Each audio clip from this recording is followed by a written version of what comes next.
Hey everybody, my name is Brendan Noble and I'm a young adult author. Today we will be talking about tropes and why there's a lot of misconceptions around tropes and how they're actually a very good thing when you're an author. So let's get started. So first, what is a trope? Well, a trope is a literary device that is very commonly used in fiction. And so this is something that can become a debatable topic for a lot of people, as they say it's commonly used, therefore it's bad.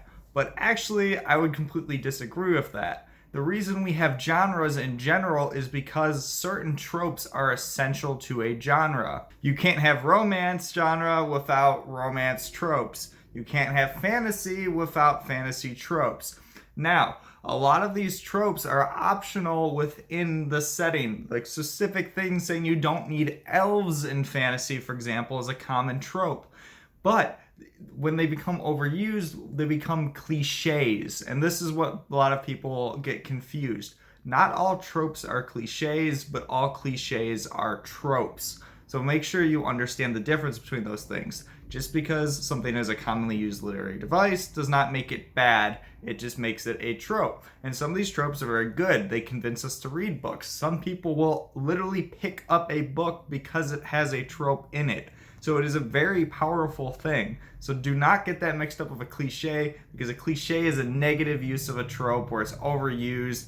A lot of this is, such as in young adult, the love triangle is commonly overdone, and a lot of people consider it a cliche. I would. Like I just touched on, tropes are so important that you sometimes can't be in a genre if you don't have this trope, such as dystopian, for example. You can't have a dystopian book if you don't have a dystopia in the book.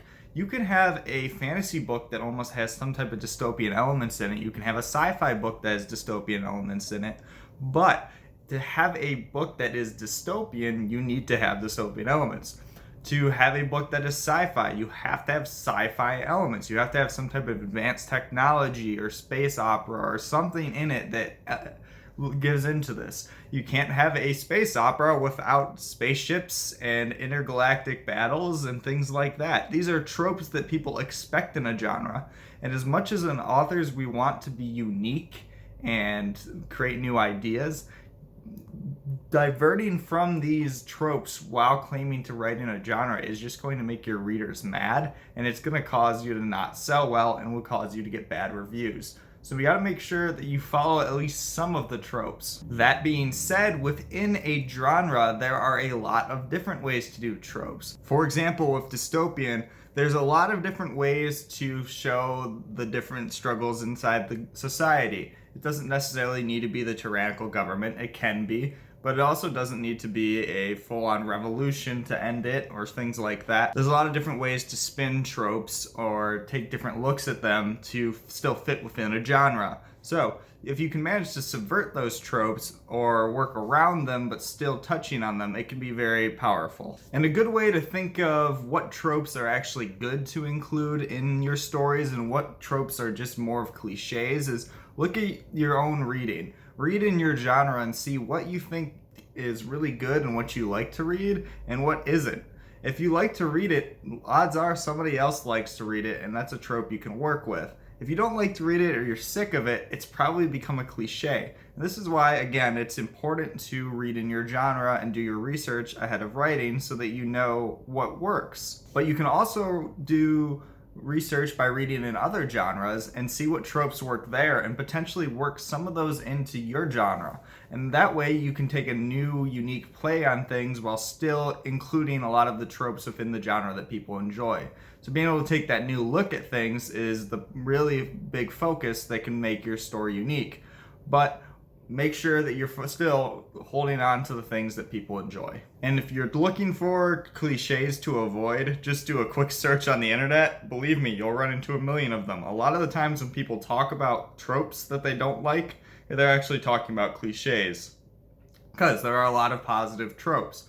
So if you really want to avoid cliches, one, again, do your reading and understand what you don't like and what you don't want to read, because as writers, we should be able to write what we want to read. So if we wouldn't want to read this, why would we write it?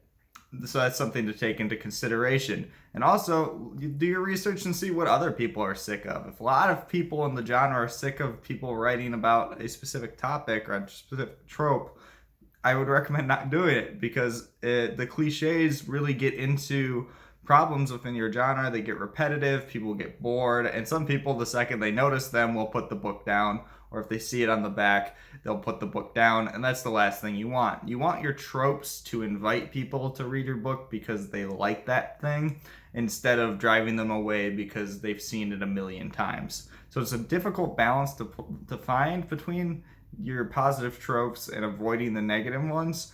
But if you do enough research and you do enough reading on your own, you'll find what you enjoy and what you enjoy to read, and that will translate to your writing, hopefully. So if you hear a lot of people out there saying, don't write tropes, I'm trying to avoid all of the tropes, don't follow that example, because a lot of those people are going to be writing books that aren't enjoyable. You cannot avoid every trope, and if you try to, you're going to run into issues. You can try to subvert tropes, turn them on their heads, have unique twists on them, but that's still the trope. But do it in unique ways, and that's exciting. Don't try to avoid them all over the place, because all you're going to do is write yourself in a circle and avoid the interesting things that keep people reading. And that's all I'll have for you today on tropes and cliches. If you enjoyed this video, please like and subscribe down below. I'll be coming out with new videos every Friday to cover topics with writing, reading, and book news.